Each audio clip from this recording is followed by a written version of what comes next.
So moving ahead with our next session, which is the panel number 2, Embracing the Future, Adoption of Emerging Technologies in L&D. And we have a plethora of industry experts for this panel who are going to be part of it and are going to take you through the next 55 minutes of your precious time and are going to discuss on various key parameters, which is very crucial in today's HR world. We had our fantastic panel 1, which talked on technology, AI, and RPA, and now this panel is going to take the direction ahead for the next course of actions throughout the day. So ladies and gentlemen, without further ado, please help us welcome the honorable panel members, and in the order of the sequence, inviting on the stage first, Ms. Jayeeta Sarkar, Head of L&D from HCL Healthcare. A big round of applause to Jayeeta ji.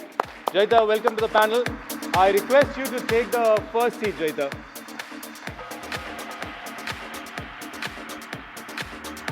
Thank you. Joining next, ladies and gentlemen, in the panel, can I call on stage Ms. Ritu Anand, Senior Director HR, Administration and Corporate Communication from Terumo. A big round of applause to Ritu. Ritu, I request you to sit beside Jayeeta. Thank you. Joining next on the panel, ladies and gentlemen, we have Mr. Harvinder Singh, Vice President HR from Usha International. A big round of applause to Mr. Singh. Mr. Singh, request you to take the next seat after Ritu.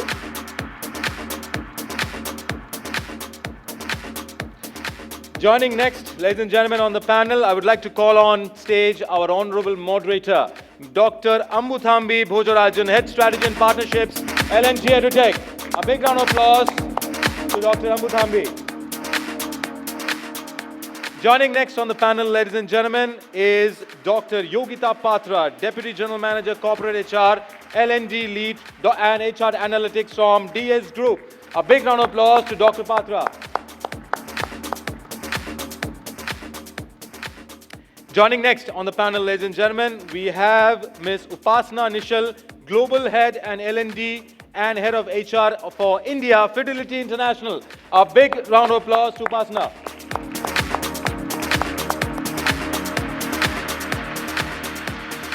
And now, ladies and gentlemen, our next member for the panel, Mr. Mayank Akhani, Director of Global LD&E, Etech Global Services. A big round of applause to Mayank. So, Dr. Anbuthambi, I think a fantastic panel to you, and looking forward to a great session here, Doctor. Thank you very much, SINGH and the entire team. A warm good morning, one and all. So, on behalf of this panel, let me welcome all of you back after the session. So, good that we have a right session after one another right panel, which you all had. More on HR, you spoke about, the panel spoke a lot about few things. In generic on the entire gamut of HR, L&D, everything, because we had senior leaders in the earlier panel.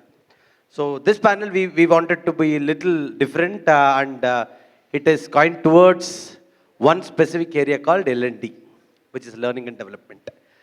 And if you look at, I don't want to introduce every panel member. For one reason, we are already in the AI world. Just click LinkedIn or you ask ChatGPT, it will get you the profile of each of us in LinkedIn or write at ChatGPT, and I'm sure you would have already done it as long as you've been here. So this session is Embracing the Future, Adoption of New Emerging Technologies in the Space of L&D. So there are two sides of story, always, there are two, I am not a core HR guy, but I'm somewhere in the middle between two of them. One is the HR, the recruitment fraternity. Other one is L&D. So always, mostly fight in every company. So whomever you hired is not right, or whomever I hired, you are not able to train well. So this fight goes on and on in almost every company in every level. But not a real fight, but of course, there will always be this challenge which every company is facing, including large company like us, or even a startup like our L&D EduTech, both faces the same struggle. If you look at emerging technologies, if I have to put it this way, hiring, it is already maturing. You are all aware today, right from the hiring assessments, right from the hiring AI-based interviews. If you look at your recruitment automation, what Sanjay was speaking, or right from your campus engagements, what you're doing. So the entire hiring, whether COVID propelled us or AI propelled us or some technology player propelled us, but all large companies have now started embracing the AI and technology in hiring. And no, I know one large company does 100% virtual hiring, which means when I'm talking about the fresher hiring, they will hire 3,000 people, for which 40,000 people apply. The entire assessments happen online in a very, very AI proctored engine. Students sitting in home, they will take exams. Then an AI proctored interview happens. Back to back, it is connected with HR fraternity, where they interview these candidates along with business. Finally, onboarding happens, and an offer letter is released. If you look at, nothing is done in the traditional format. Everything is AI driven today. So the solution is already there. It is matured. But is it the same in L&D? Is it the same in learning and development? Have we embraced all technologies that have already come in, right? From AI to whatever we are talking today, ChatGPT to everything. If we ask one question now before we get into this session, how many of you are using ChatGPT? Just raise up your hands. Some 30%. How many of you are using ChatGPT to reduce your workload? Little more, little lesser. So it is still not 100%. No, that is for very sure. I had one senior most L&D leader said, no, I don't trust on this ChatGPT. On the other side, another L&D leader said, without ChatGPT, I cannot live nowadays. It's like two different extents, extreme extents. Somebody says, I am 100% with it. Somebody says, I am 0% with it. So I think that is what the context that we will set for today's panel. So I have very, very eminent leaders from different backgrounds. All are seasoned professionals in their respective industry.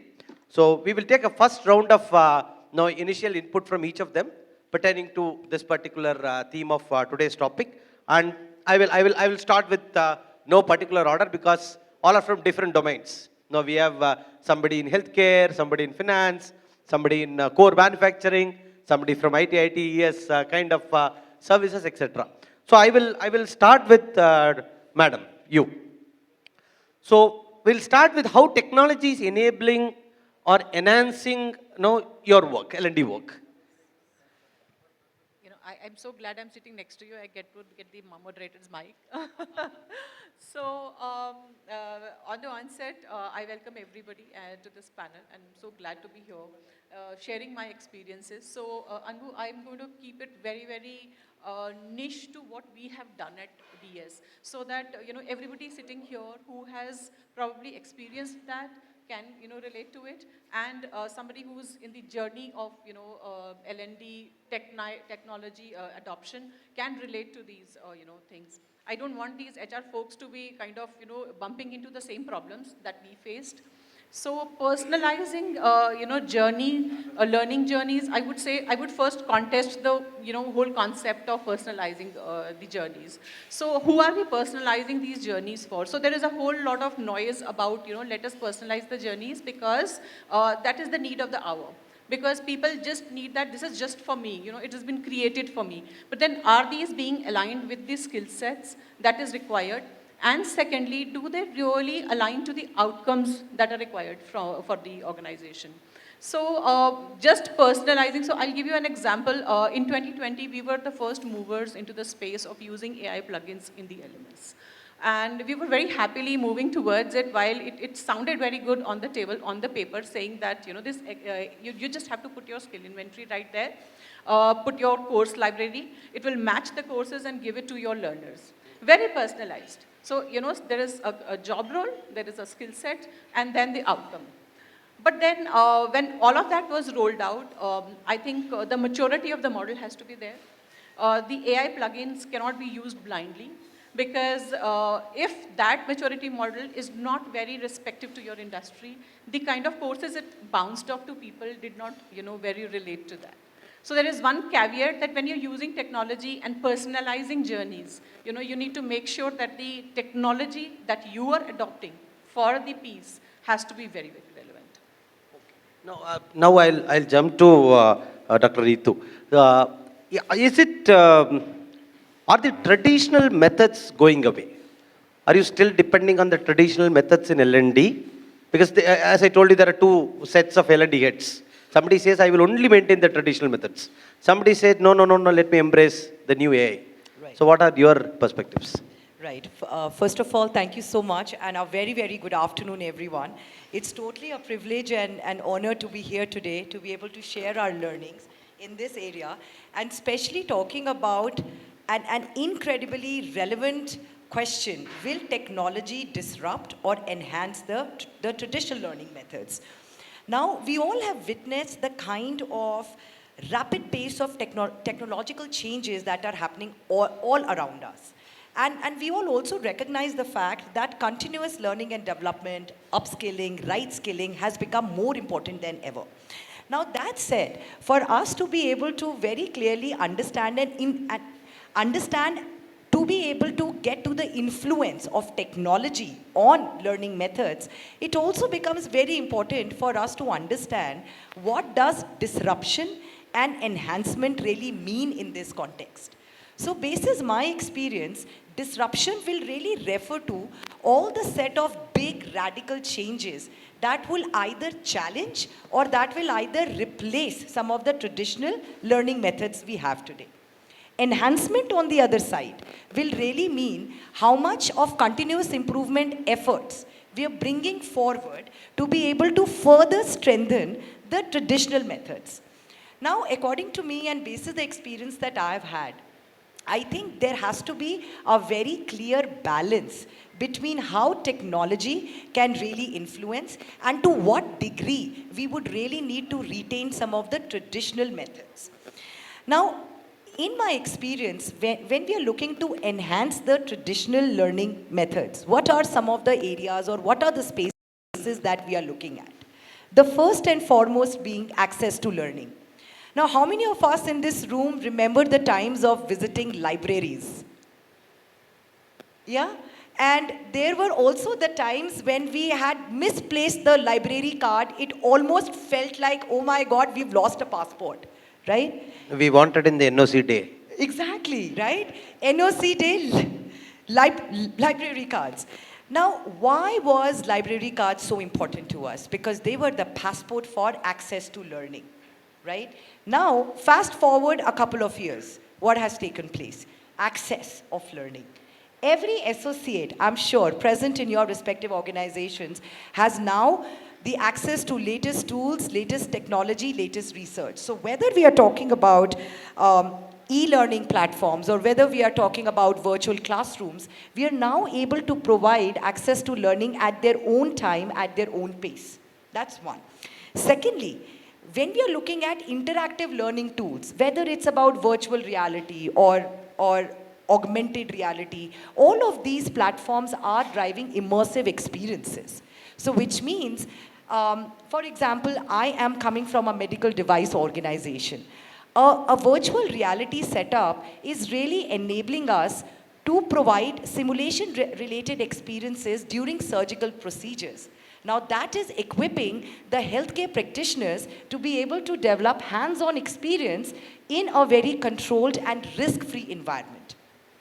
To a large extent, we all will agree here that technology will also influence our learning methods because it does drive collaboration.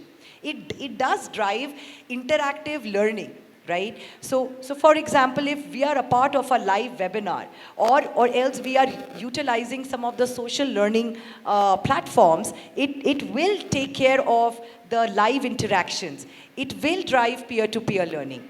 And lastly, we all understand that AI-enabled learning platforms will further bring about personalization of learning. But the real question is that personalization of learning, what is it based on? Is it based on the business needs that are really coming forward, or is it just based on a particular type of learning culture that we intend to create? When it comes to disruption, what does that mean therefore? In my experience, that would mean a shift that all of us are witnessing when it comes to the shift that's taking place in instructor-led training programs, moving to very self-directed technology platforms. Now, that approach will have its own pros and cons. The first and foremost implication of this will be on the learning culture. All of us sitting here will recognize that the whole ownership of learning is now on our associates. And therefore, the whole idea of bringing about the why of learning forward becomes even more important. The fact that our learning strategies actually have to be a replica of the business strategies, that has become very important. So, just to conclude, the idea will be to move forward with a blended learning environment, right, wherein one can deploy a hybrid approach, keeping into mind some of the great benefits that the technology is bringing forward, but not forgetting the human element of really driving that sense of community within our organization. Thank you. Thank you, thank you. I think I've got a follow-up question for the second round for both of you. How do you deal that doctors when you are talking so much? But, sir, now the question to you, Mr. Harvinder. Are we talking too much? When I say, are we talking too much on this technology when it comes to L&D? One side we are saying we are personalized, it is up to the associate. Now, what are the misalignments with the ground realities? I think there are two elements to it. So a lot of people are talking about artificial intelligence where it's actually getting plateaued. And it's actually moving to amplified intelligence. How do we amplify the learnings or things we have picked up? Now, couple of major barriers, it's more to do with what Ritu said is the personalized learning. The first is obviously, and then you also mentioned that connecting the learning journey to the organization goals and everything. So for every organization, I think most important is how do we drive the ROI? Because when we look at our customers, the profile of the customers is changing so rapid that today's module, what you are trying to build up, might not be relevant in next maybe 24 hours. I think how do we unlearn that part? So that unlearning skills, along with that technology has to move fast. I think the second part is the user acceptance. Even I think a lot of people from L&D are here, they would understand. Even in a classroom, training, how many people will absorb 100%, 50%, 60% of that? So can AI, actually get that thing? And especially when you're talking to a workforce which is multi-generational. You'll find in an organization, 5 generations are working together. So each one has their own take on things. And I think the most important part, which I see a bigger barrier for AI-based learning modules is the biases it can amplify, whether it's the ethnic, social, especially when you are building up any module on, historical trends, historical backgrounds, even in terms of geographical, let's say between MNCs, Indian organizations. I think these are a couple of, answers which, as per my mind, AI has not been able to crack. And there's a lot of work required regarding to that how do you align? Because whatever is there to learn, it's already there on YouTube. You pick up any module, minus the technical, nuclear, quantum physics, except that I would say everything is available. So for every person, just log into YouTube, you can pick up any module. So how do we make the people unlearn, especially the generations that are 2 generations back to us? I think that's a couple of, my take on that. I'm not discarding that because, and somewhere I also feel that AI is more transactional. It's not able to innovate or think on its own. So let's say if you put in a robot, it's going to pick up this to this, whether you put a, a sausage or a soap box, or it's going to do that. It's not going to identify whether it's the right product it's picking up or not. But I think that way the traditional learning methods will have, because a learning is more of a personalized touch. Human can easily identify, okay, this person is grasping what I'm saying, this is not. So I may have to give him some extra time, maybe some extra examples to make that which AI-based tools cannot do. Thanks. I think, there's bias in AI. I understand that's well understood by the industry, and now there are hundreds of startups working on that. Now there was a conference recently I attended virtually, only on how to handle bias in AI. I think they've already heard. When I say the startup community is already heard your problem as soon as AI was invented. Now I'll jump to Upasna of Fidelity.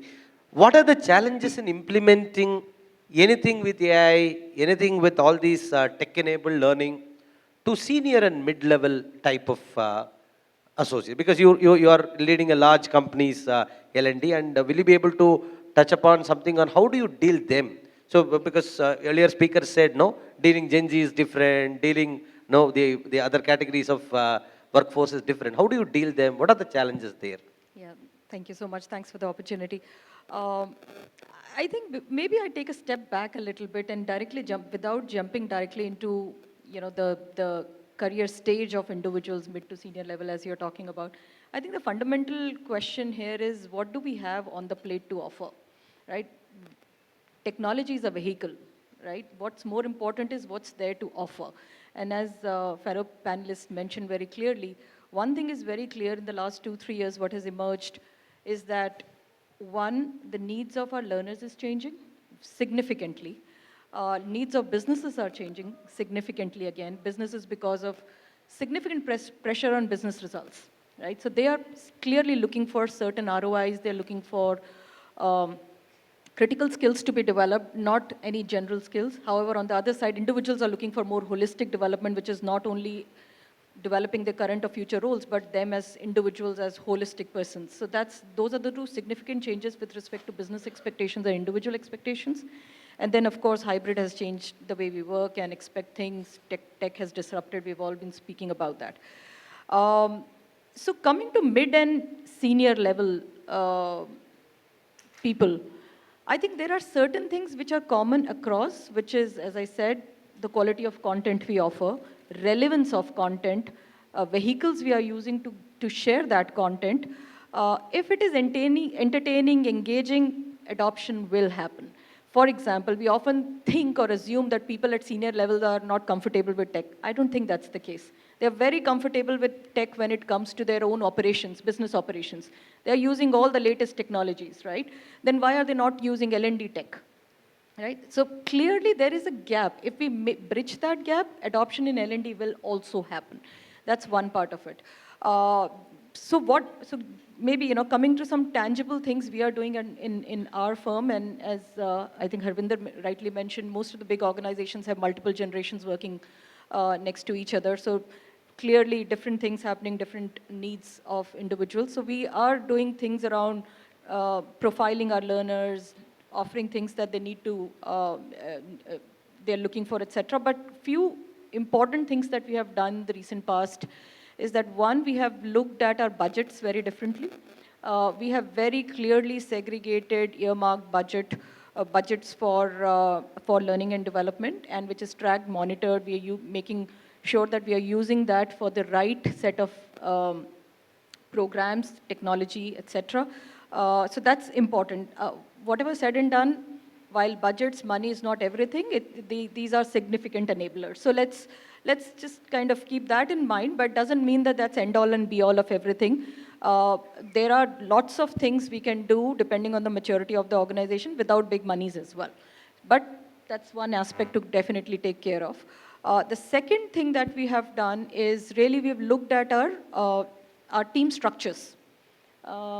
So we've introduced a model called learning partner model, where we are very deeply embedding learning partners with the businesses, because they need to really understand what are the real needs of the businesses, right? From what business objectives are they trying to achieve, and therefore how are those business objectives translating into skills that need to be developed, and therefore what are the different ways in which those skills can be developed.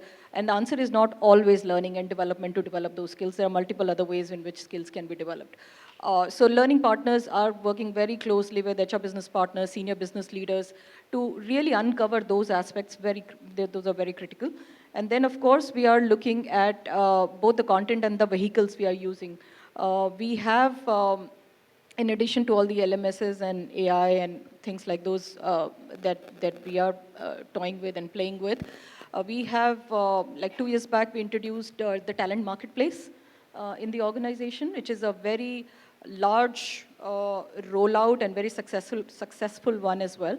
And that's a marketplace where individuals, especially mid to senior level, because that's what we were talking about, they're looking for more hands-on experiential learning than a program on an LMS.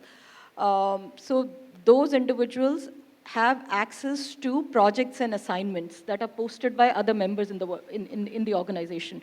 So it's a marketplace of people who are looking for talent and talent which is looking for opportunities. And that's really working well, and that's also throwing interesting, because there's AI playing at the back of it.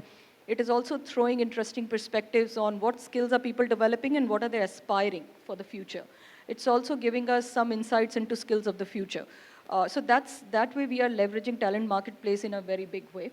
And then, of course, there are certain programs which we are giving for holistic development, which goes beyond the functional needs.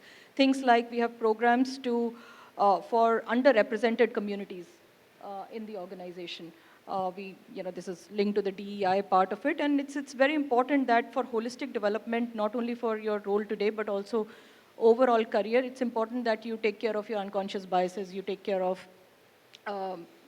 if you come from an underrepresented community, how do you really break out and be successful not only in your career, but also as an individual, really, in a corporate journey. So those are some of the things that we are actively looking for. Good. Thank you. I think, telling a theoretical answer, our panelists are giving what they are practicing in their company so that it helps the other organizations also to look at that as a case study. Now, I'll move to Dr. Jayeeta. So you're from a tech company background, even though you are HCL Healthcare, but it has got the base of tech company. So, but she made a statement, the senior and mid-level are looking at more personalized, not just the online channels. So, what are the trends there? Because I know you are dealing with doctors, nurses, etc. also. So, how are you dealing those kind of audiences? Lovely. So, first of all, thank you, Dr. Ambu, to kind of address me as doctor. I am not. Okay, I only work for a healthcare company. I am Jayeeta. And there's a lot of interesting... so firstly, am I audible at the end? Can you hear? Yeah, right. I wanted to just do that to ensure that we are all at least listening. I think no, L&D people are normally louder. So don't worry. Huh? All L&D people are normally loud speaking people. Absolutely. On top of that, a Bengali. Yeah, right? Yeah. Then it will the be land much of more. Mamata Banerjee. Okay. Okay, so I think when I talk about the fact that, we are talking about AI, technology, online learning tools. So I represent the healthcare industry. In healthcare industry, there has to be always a blend between technology and traditional learning methods. They don't go anywhere. So when I look at my nurses, there is still a lot of technical hands-on training that is required, right? You can't imagine a doctor doing a surgery through ChatGPT and asking how they need to perform. That hands-on training is required.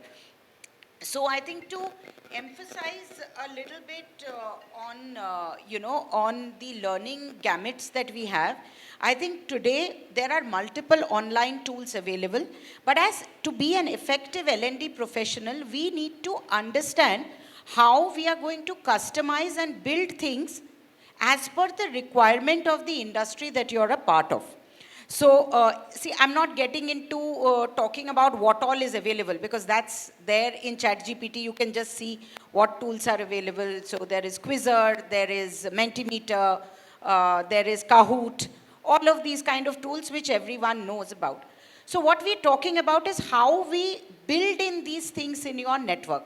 So, Ambu, we had a challenge that I represent a primary health industry, where people, when we talk of corporate health, not many people even in this audience would not know about the corporate health industry and what is the gamut of primary health care. So to do that, we introduced a system in our company called 10 at 10. So it's a 10 at 10 quiz that we do.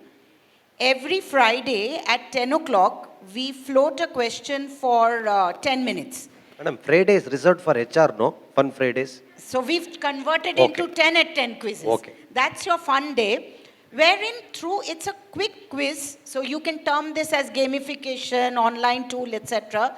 For 10 minutes, you have certain questions pertaining to, that department. So like suppose I'm focusing on diabetes. So there are 10 questions on diabetes, and we've converted the 10 at 10 model into Kaun Banega Crorepati model, right? So there are multiple things that can be done there. Then we didn't have people attend a lot of sessions because the new generation learners are quick. How many of you really sit and watch like a long YouTube video versus reels? In this room, how many of you, as the chat is going on, have scrolled your Instagram to watch reels? You should ask how many of you have not done it. And I see there's a very good team here. Ambu, there are very few people who have raised it, so which means that we are making sense. But reels are something which is very interesting. You want to do it quickly. So in my organization, I run an initiative called, Learning Nuggets. So which we run, so it's quick learning for 30 minutes. If you find it interesting, if you find a topic interesting and you want to know more, we send links that, you can do this detailed learning on this topic, on this model. So we have Skillsoft as our learning partner. And we align people. Otherwise, we don't know what needs to happen. Second part of things that we've done is, adults don't learn anything where there is no money, right? So we say, show me the money. Why should I learn, right? I've learned so much and I've got a job and I'm there. I'm doing whatever the basics it is. It is appraisal time. Everywhere people are talking about money. So what we've done is we've baked in L&D with your KRA cycle as well, which means that your L&D KRA window opens if you have completed some basic level of learnings, which is required. So we say that we've looped it in with compliance. Now, once we've looped that with compliance, we've also taken in an accountability with the business heads to say that I am not going to give that compliance to an employee. Suppose you're a doctor and instead of doing medical related training, you're doing some training related to, say, some diverse field, which is not directly related to your job. So we don't give that equal weightage. So we've done a weightage system. And also we've introduced some things called peer-to-peer learning. So within networks, we are introducing peer-to-peer learning, which is built in a lot of gamification and interest level. Last but not the least, I should say that today's new generation people are still open, are receptive. There are certain leaders who are very close to learning because they don't like to explore multiple options which are available. So what we do is in our organization publish a leadership scoreboard as well, right? And we run an initiative called Know Your Leader, where we try to write down and speak about which is your leaders who has participated, what are the new things that the leaders have invested and learned. That has helped to promote a lot of learning culture and has helped our CEO to see that L&D has the stake in the game and it is an enabler for business and not a cost to the business. Good, ma'am. Good. You wanted to add a point on this? Yes, thank you so much. So just adding to a couple of points here. If we are to look at learning and development at a very high level, to me, I think that will have an implication which is twofold.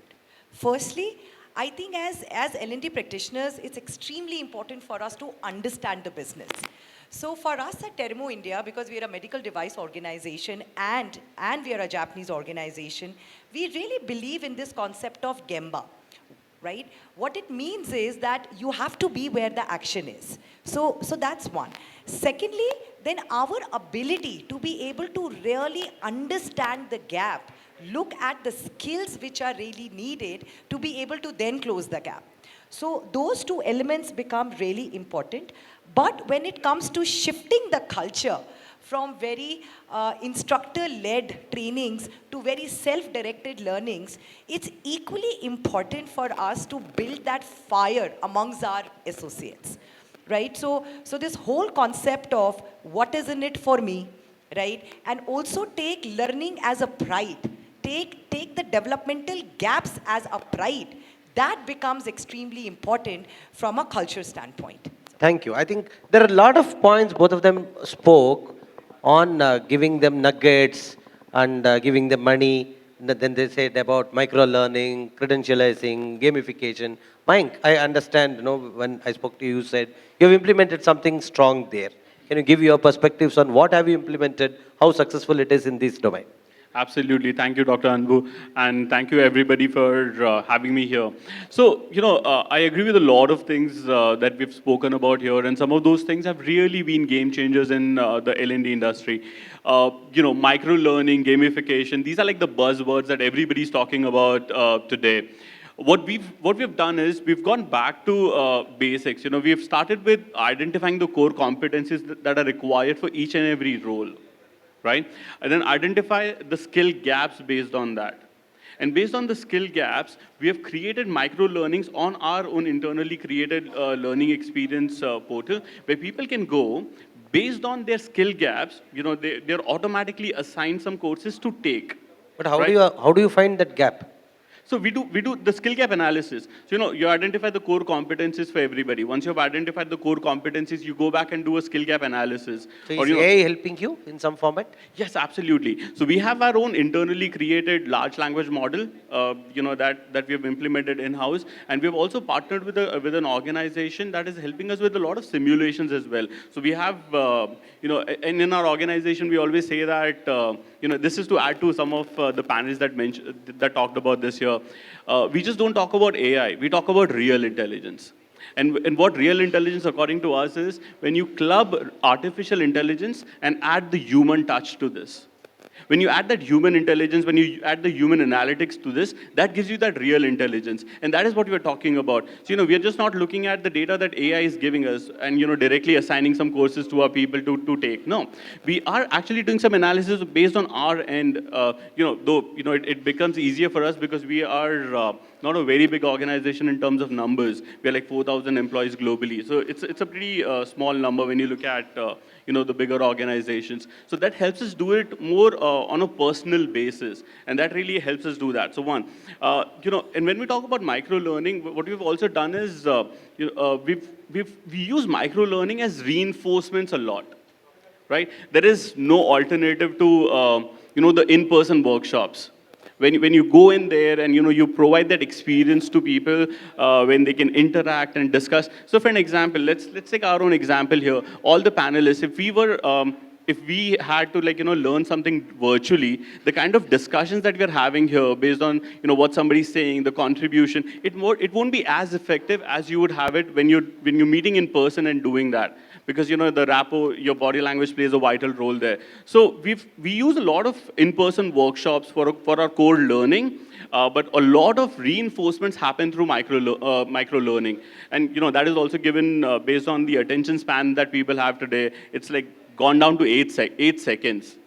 Like that's alarming, right? Now Is that real, or is it just some research says that? Are you really serious? In 8 seconds, my attention span will go away. So he's questioning all of you.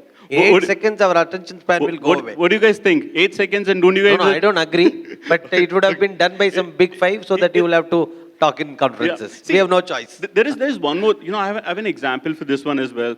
I was talking to my niece. My niece was home for her vacation. And, they are so much into, looking at videos and looking at phone. The simulation is so high. We just started driving to go to a place for having ice cream late in the night. And in 5 minutes into the drive, and she's like, I'm getting bored. Think about it. That's the attention span, right? So people need, constant simulation. So, Jayeeta was talking about Instagram, the learning part of it. What we did in our organization, for the reinforcement of learning, we've created an internal private Instagram group where only the leaders, it's managed by our own team, and only the leaders come in. So we create bite-sized learning to directly put in there. So we did have some challenges initially getting everybody on. They're like, why do we want to take work outside of work?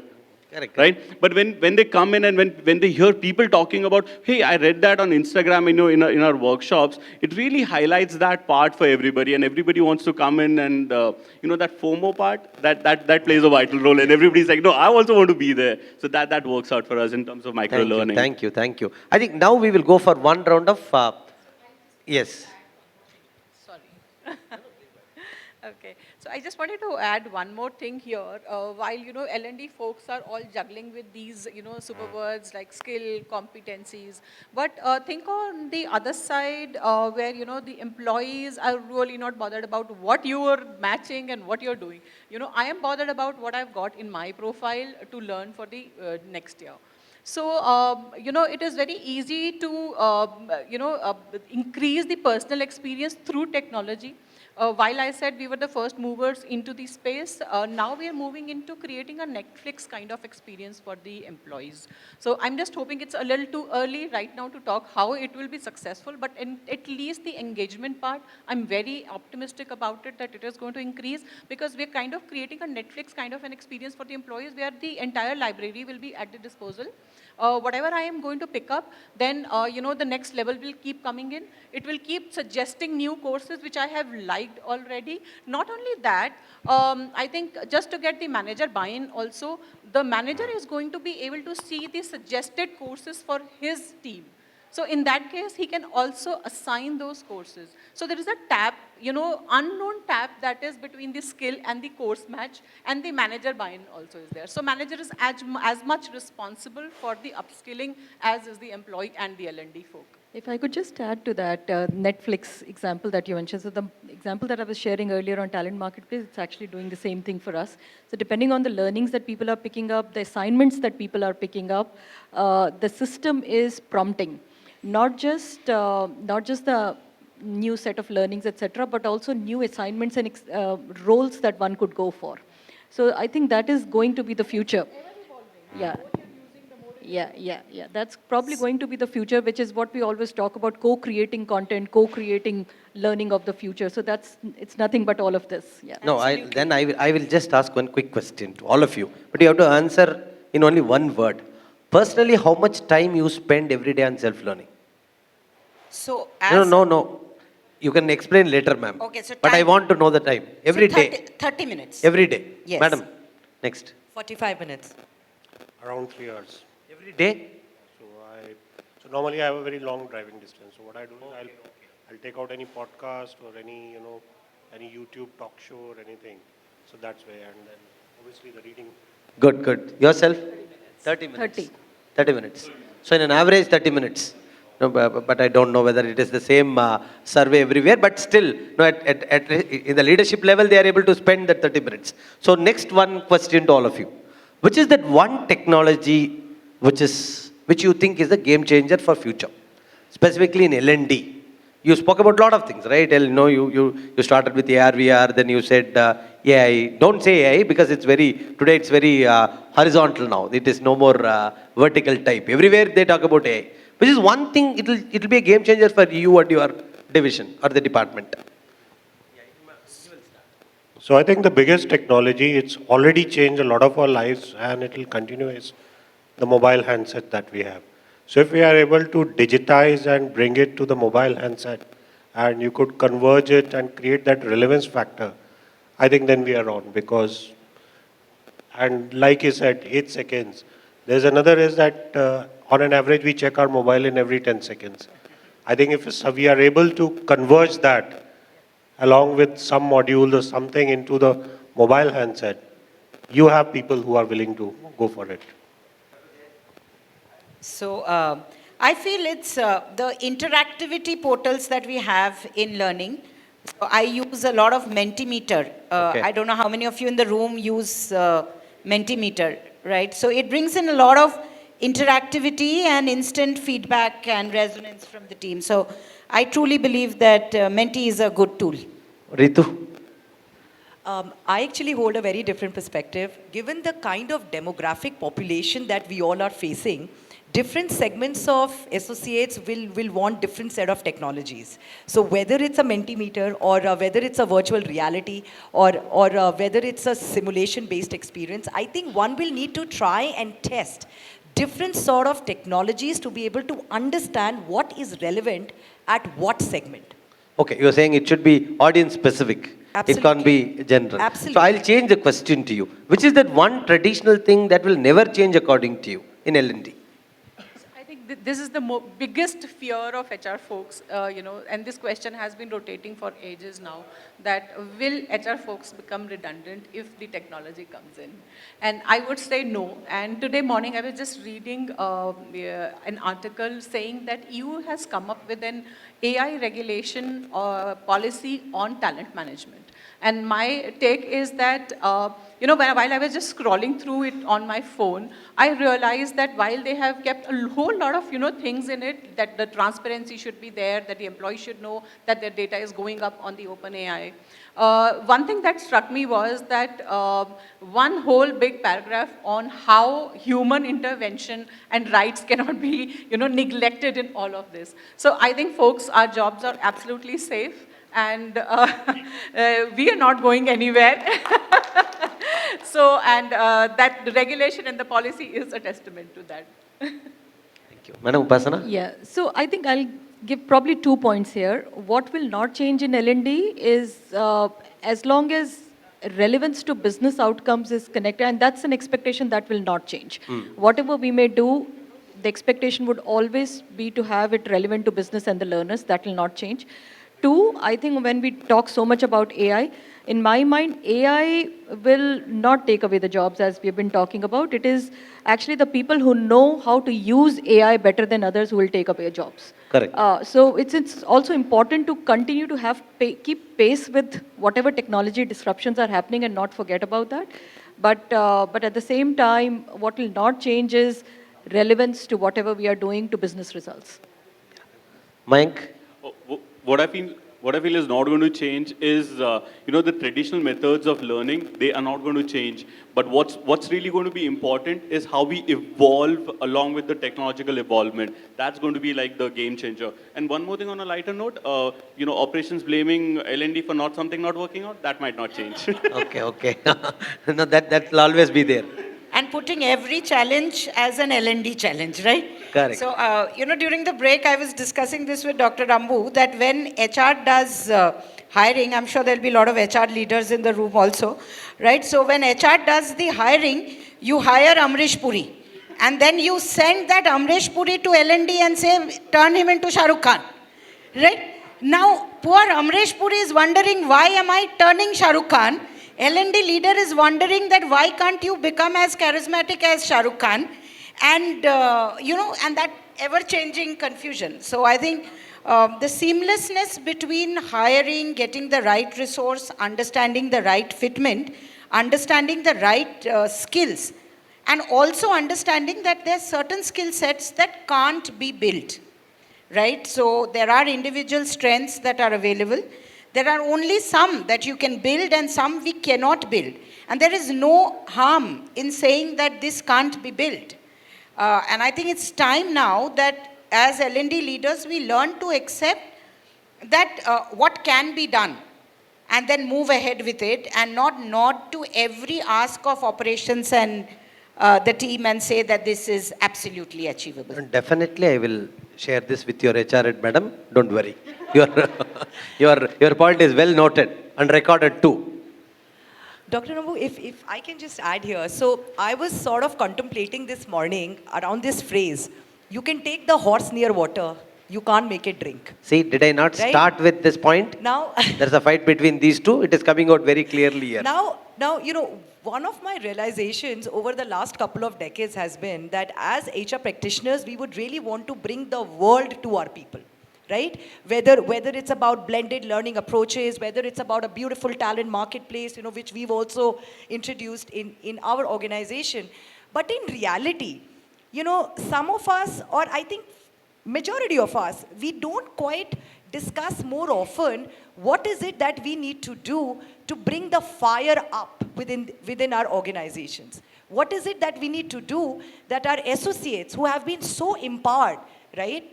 How can they come forward and really leverage all the set of beautiful technologies and the kind of human interface that we would want there, right? So at Terumo India, one of the approaches that we are now taking forward is to really build our L&D strategy around an acronym which we believe it's called TEACH. So T stands for technology integration, E stands for engagement, because at the end of the day, we are human beings and we love to have fun. A stands for accessibility. C stands for customization. And H stands for hybrid approaches. So unless a module goes through the test of this acronym, we will not be able to take the learning intervention forward. So that is just a point that Thank you. I think we have got a lot of perspectives. Now finally up to the teach perspective. Now we will take few questions. There is 10 more minutes as per the timer, not as per my mobile. Can we take some couple of questions to the panelists? Yeah. Madam, you are HR or L&D, madam? HR. Okay, ma'am. Can someone give the mic to madam?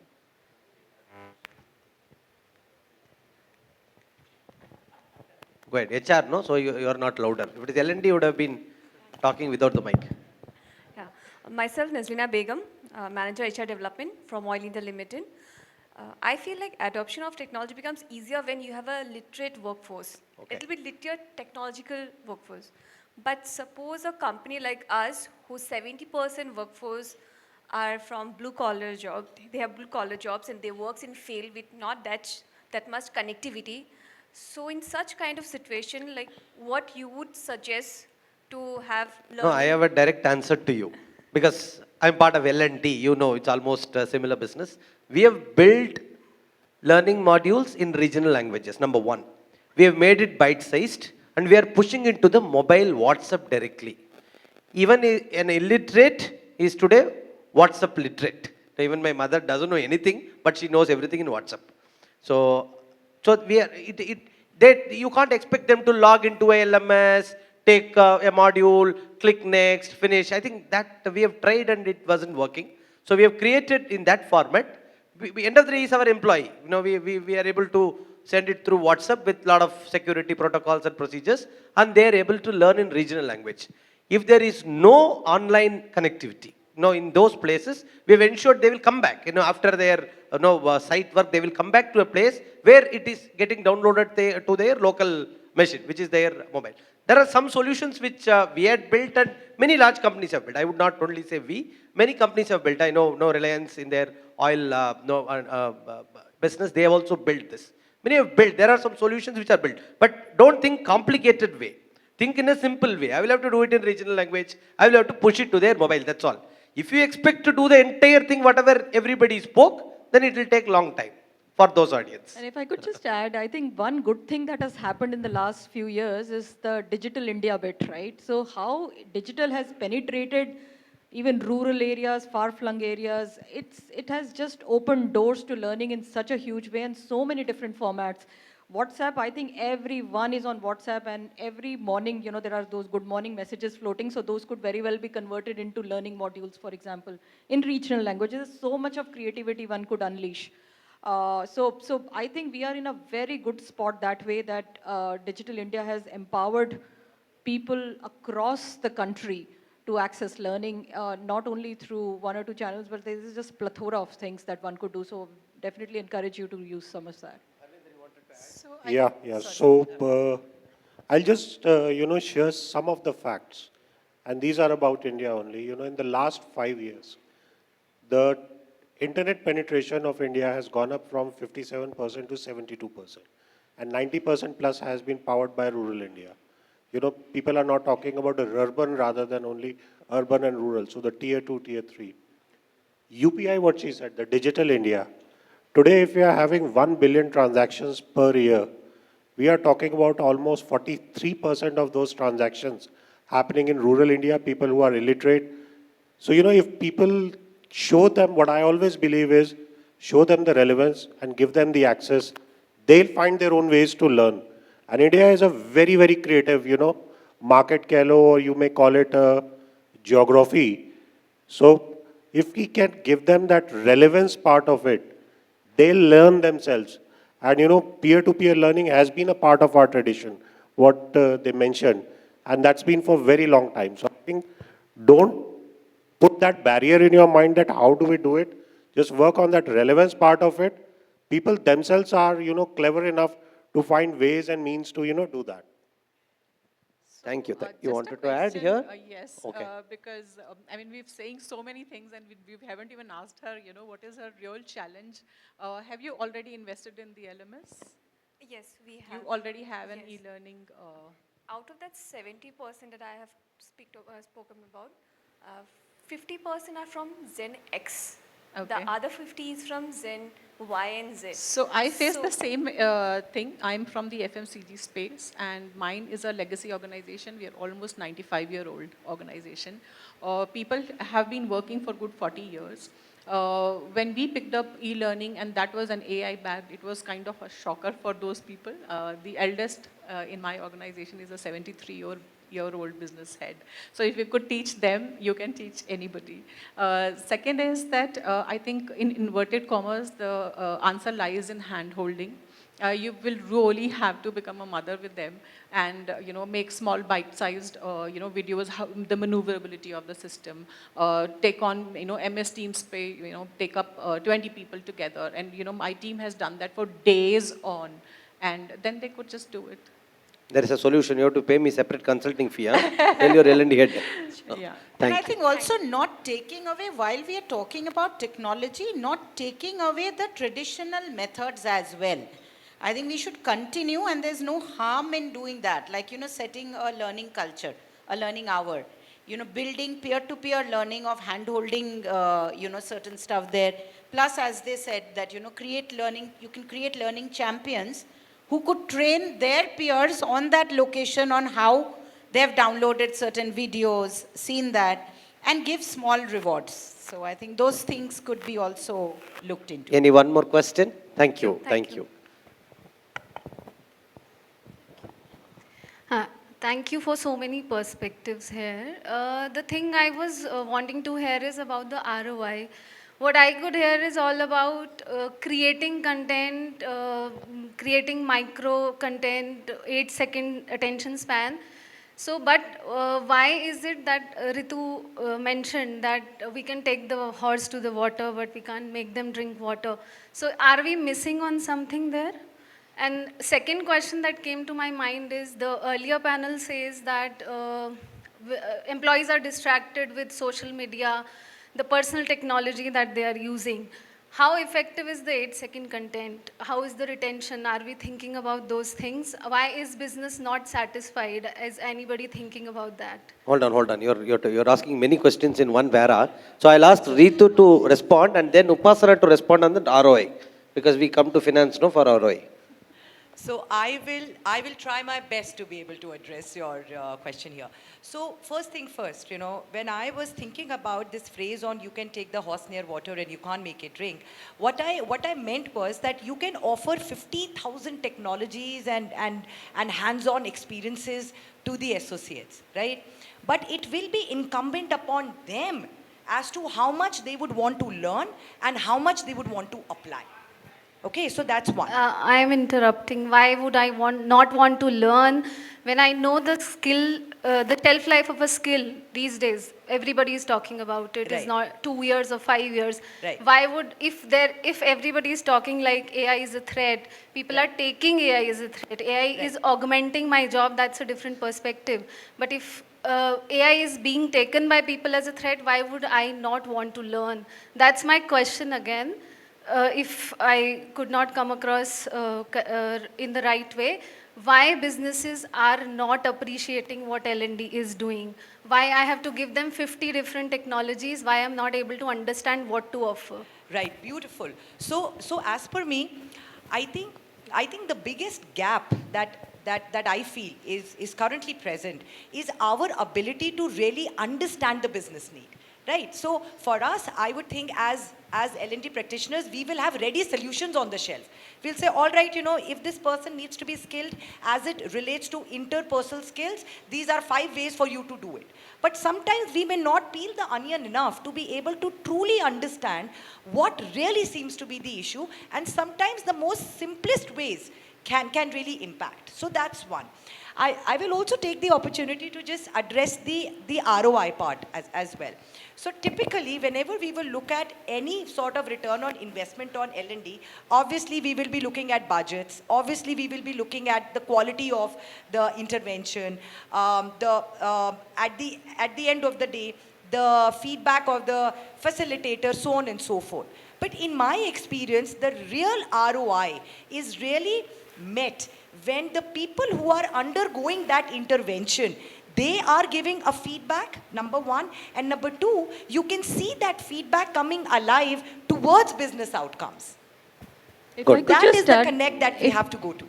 So if I could want just to very add? quickly add a Yeah. new point on that. So one, of course, what happens, what's the feedback, productivity, error rates, all of that is all fine. But what one matrix we definitely track is something we call as career vitality. So how many people were we able to fill internally in open job roles? That's a very clear indicator of were you able to develop skills internally to fulfill open roles instead of going out and hiring people. So that's a very, very tangible one. For example, most of the leadership open positions in the last 1 year or so have all been filled. I think 99% have been filled internally in the organization. Clearly an indication or testament of our leadership development programs. Not everything can be attributed to L&D, of course. There are lots of other things that need to go right for that. Yeah, yeah. If you But attribute, that's then they that. will come for fight. Exactly. Yeah, yeah. Exactly. And So- the choice yeah. of courses also, the choice of, trainings that you're actually implementing. For example, I'll take a simple example, a sales training. So what we did was we connected it to the revenue. And the guy is definitely going to go and sell, use the skills and sell, right? So we made sure that we're picking up the right vendor who is going to go to the market with that person, find out the right challenges, come back, build the course as, to upskill the person. So connected with the, from the manufacturing side, right now I'm starting a new journey called Total Productive Management. And in that, I am looking at, the downtime of the machine is going to come down. The spare parts which we are using is going to come down. So when you connect it to the, the revenue or the savings, you can definitely show the ROIs. One last question from anyone? 2 minutes. Okay. So, but there is one gentleman at the back because we should have some inclusivity and diversity, So 2 girls and 1 boy. Yeah, very much, yeah. You are HR guy or L&D guy? I was a trainer who Then was you into should HR. be much more louder, no? Oh, right. You are above Sorry. L&D. The L&D depend on you now. I was a trainer in HR right now, so I'm Ishwar Sharma. So my question is regarding tailoring the needs of, tailoring the subjects or the learning experience, right? We all know that either be Big Five or MBIT or DISC. So they play a vital role, especially when I'm hiring a candidate. So do you think I have to make sure those results are, as an outcome, can I inculcate in the training experience that I might tailor for my employees? Do you think is that an important aspect, especially Big Mayank? Five? Absolutely. When you look at the personalities when you're hiring people, it definitely gives you an added advantage on understanding their core skills and how they like to receive information. And then when you can give them that information in that particular way, it will really help with retention, number one. And when you're doing a group session, it's really important to utilize a variety of learning methods and learning media so that every individual, when you're really talking about a group, every individual gets to learn using all the different medias. What you're talking about specifically would help, when you're doing that one-on-one coaching session, because the effectiveness, if you know the behaviors, the personality, it's really going to, take that notch higher. And just to add like quickly here, when we're really looking at hiring people and, when we're getting them on board, one of the things that a lot, our focus is a lot on hiring people with the right set of skills directly coming in. What we sometimes, in some places, miss is looking at the right behaviors while bringing them in. Something that we do in our organization is also evaluate them on being humble, being hungry, and being smart. Correct. And that really helps us, give that extra edge, and that's really ensured that our retention in the last 3 years has been 95.5.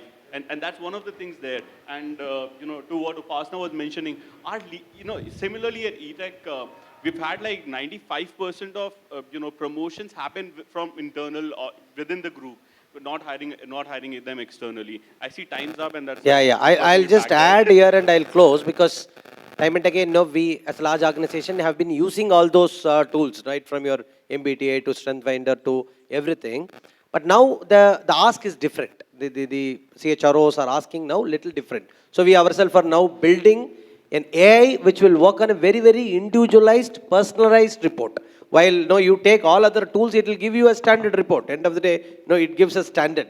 So now organizations have started building very, very personalized. That's where AI will come into a big, big play, because there are enough language learning models and enough data is already there in all those reports. And hopefully that game will be a much, much bigger game, which will help trainers like you to really find the strength of an individual and do a real personalized learning. So thank you very much. You have been a wonderful audience. I will be requesting my co-panelists to end up this session. But I would definitely thank each of you, because just before the lunch at 1:45, hall full, not even a single person moving out, is a big, big thanks to all of you. Give a big round of applause to all of you. Thank you. I'll ask Harvinder to close this session. Thank you so much, panel members, and thank you, Dr. Just a minute, Anbuthambi. I have requested Harvinder to formally close our panel. Sure, sure. Okay, thank you. Thanks, everyone. And a lot of discussions about AI, but as Lord Murphy says, that AI stands no chance against real stupidity. So I think let's play. Thank you. Thank you so much. I request the panel members to kindly be on stage, and I would like to call on stage Mr. David Madhan, Vice President Marketing and Global Partner Ecosystem from Adrenaline E-Systems, to kindly felicitate the panel members. Thank you, David, for doing the honors. We'll start with Ms. Jayeeta Sarkar first.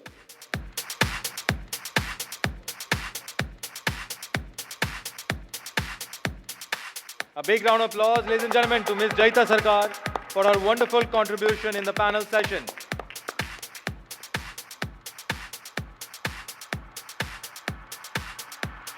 We also have a small gift from our partner trophy card for all the panel members. Moving next to Ms. Ritu Anand.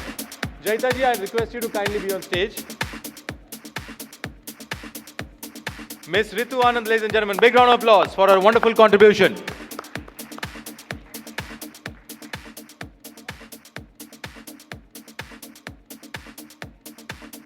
Moving next, we have Mr. Harvinder Singh. A big round of applause to Mr. Harvinder Singh for his wonderful contribution in the panel.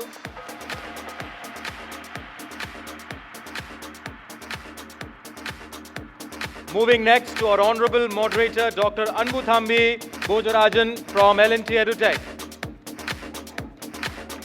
A big round of applause for Dr. Anbuthambi for wonderfully moderating the panel. Moving next to Dr. Yogita Patra.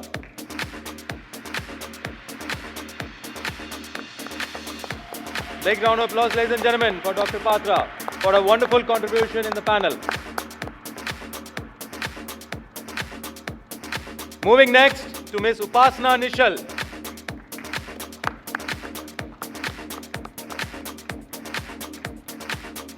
A big round of applause, ladies and gentlemen, for Ms. Upasna Nischal for a wonderful contribution in the panel. Moving next to Mr. Mayank Akhani.